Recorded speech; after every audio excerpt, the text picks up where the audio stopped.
Bonsoir Laurent Berger, Bonsoir. secrétaire général de la CFDT. Depuis ce matin, c'est donc officiel et historique.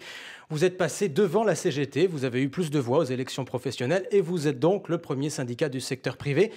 Qu'est-ce que ça va changer dans les entreprises, très concrètement, Laurent Berger?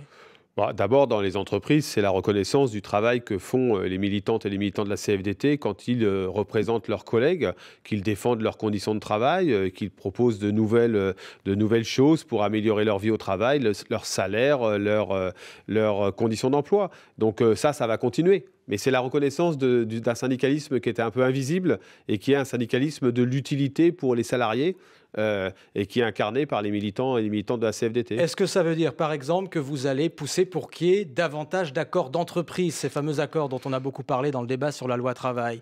Vous en voulez partout, Laurent Berger, des accords d'entreprise? Moi, je veux plus de dialogue social à tous les niveaux. Et donc, j'en veux plus dans les entreprises, c'est sûr. Je veux qu'il y ait une reconnaissance du fait syndical et du dialogue social dans chaque entreprise, et même, je le souhaite, dans chaque établissement des fonctions publiques où c'est bigrement absent aujourd'hui. Mais au-delà, je souhaite que le syndicalisme soit reconnu aussi dans son rôle de contributeur à l'intérêt général, et donc que des négociations au niveau interprofessionnel et dans les branches continuent de s'opérer et même s'accentuent. En fait, aujourd'hui, c'est la victoire d'un type de syndicalisme qui regarde la réalité en face et qui l'affronte en faisant des propositions, mais qui s'engage aussi dans les négociations pour obtenir des résultats concrets. Mais les autres, ils ne regardent pas la réalité en face, vos homologues de la CGT, de Force ouvrière, de la CFE-CGC? Ce n'est pas une critique à l'égard des autres. Ce que je dis, c'est que la CFDT, durant ces dernières années, elle a assumé un type de syndicalisme particulier, qui est celui de la proposition et de l'engagement pour obtenir des résultats concrets, en étant parfois très critiqué, vivement critiqué et violemment critiqué.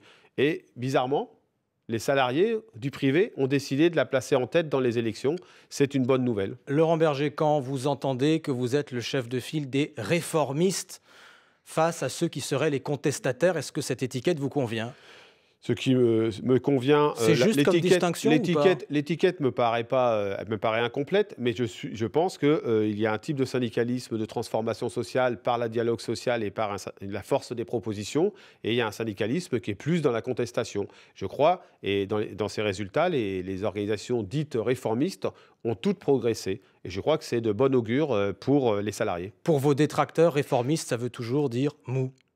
Celui qui va finir par signer. Ça veut dire compte personnel de prévention de la pénibilité pour 2 millions de salariés à terme. Ça veut dire droit rechargeable à l'assurance chômage en 2016. 640 000 personnes en ont bénéficié. Ça veut dire tous les jours des droits acquis nouveaux dans les entreprises par la force de la négociation et les accords signés par la CFDT. Parfois pas signés d'ailleurs parce que nous ne les trouvons pas assez bons. Donc moi, vous savez, la critique, je m'en fiche. Ce qui m'importe, c'est le jugement que portent les salariés et la façon dont ils sont attachés à tel ou tel type de syndicalisme. Aujourd'hui, c'est historique, ça n'avait jamais existé. Ils ont fait le choix majoritairement et très clairement dans les résultats de la CFDT pour la porter à la première place. Eh bien, c'est ça qui m'intéresse. Vous savez, moi, je suis ému par un seul objectif, la situation des travailleurs et l'amélioration de leur situation. La CGT a beaucoup reculé. Pourquoi, à votre avis ? Ce n'est pas à moi de faire ce bilan-là, mais je pense que la CGT, parfois, a eu des attitudes dogmatiques dans un certain nombre d'entreprises face à un monde qui change, la transition numérique, l'évolution des emplois, des métiers, parfois l'impact de la compétitivité internationale au niveau économique. Tout ça nécessite d'avoir un syndicalisme qui veut préserver l'emploi, les conditions de travail, et en même temps est capable de s'adapter. Et donc, c'est ça qui, je crois, peut être sanctionné parfois dans les entreprises. Et puis, il y a sans doute une organisation qui n'a pas pu bénéficier, comme la CFDT en a bénéficié, d'une cohérence interne, d'une mobilisation sur le terrain. C'est le prix des divisions ? Sans doute, pour nous en tout cas, c'est le résultat d'un long travail de retour à des réalités d'entreprise, des réalités concrètes dans les territoires. C'est-à-dire que c'est un retour à la proximité pour la CFDT que nous avons enclenché du temps de François Chérec déjà il y a une dizaine d'années presque. Et voilà, et nous en récoltons les fruits aujourd'hui, tant mieux. Avec la CGT, vous vous êtes beaucoup et durement opposé sur la loi travail. Est-ce que cette page est tournée aujourd'hui ? La page est tournée, mais on s'est opposé, mais on s'est toujours parlé avec Philippe Martinez. Je vous pose la question autrement, Laurent Berger. Est-ce que vous pourriez mener ensemble des batailles dans quelques mois ? CGT, CFDT.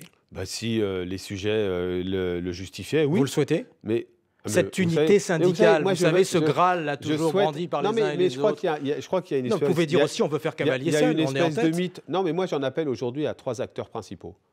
Le premier, c'est ceux qui prétendent nous gouverner demain. Ils ne pourront pas faire sans le syndicalisme et sans le dialogue social. Ils ne peuvent pas faire comme... Plusieurs veulent faire avec moins de Eh syndicats bien, et moins ils de ne peuvent pas syndicalisme, faire comme chacun le s'il ne dit. s'était rien passé aujourd'hui. Le syndicalisme a changé de visage d'une certaine manière. Il faut qu'ils en tiennent compte. J'en appelle aussi au patronat. Le patronat doit comprendre qu'il ne peut plus faire sans le travail et sans la voix des travailleurs. Et cette voix des travailleurs dans les entreprises, mais aussi d'un niveau interprofessionnel, c'est porté par le syndicalisme. Et donc, il faut qu'ils s'engagent davantage dans le dialogue social. Et puis, j'en appelle à mes collègues des organisations réformistes avec lesquelles nous travaillons déjà depuis de longues années, avec des résultats, pour que nous continuions ce travail en commun pour montrer qu'un syndicalisme particulier est capable d'exister. Ceux que vous appelez réformistes, mais pas les autres alors. Et les autres, mais si, nous pouvons travailler avec. Mais moi, je ne veux pas mentir aux salariés. Si nous sommes d'accord, nous allons en commun mener des actions. Si nous ne sommes pas d'accord, nous ne faisons pas mine. L'unité syndicale, pour moi, ce n'est ni un problème, ni un chemin obligé. C'est si le sujet justifie que nous le soyons en unité syndicale. Laurent Berger, un des candidats à la présidentielle, Emmanuel Macron, reproche aux syndicats d'être trop politisés. Ferez-vous moins de politique dans les prochains mois? Mais je crois que c'est une profonde erreur d'appréciation, en tout cas concernant la CFDT. Tout le monde sait que la CFDT, elle est libre. Elle est libre à l'égard de tout parti politique. Ça fait déjà plusieurs décennies. Mais elle est engagée. Et donc, je pense que la CFDT a raison de dire qu'elle contribue à l'intérêt général. Et donc, je ne veux pas d'un syndicalisme qui soit renvoyé à la gestion, comme disent certains candidats, des intérêts particuliers dans les entreprises, mais n'a pas son mot à dire dans les équilibres économiques et sociaux de notre pays. Donc, le syndicalisme, aujourd'hui, il a montré qu'il savait évoluer et il faudra que tous les candidats, y compris M. Macron, en tiennent compte. Laurent Berger, le secrétaire général de la CFDT, invité de l'Interview Écho, premier syndicat du secteur privé en France depuis ce matin. Merci. Merci.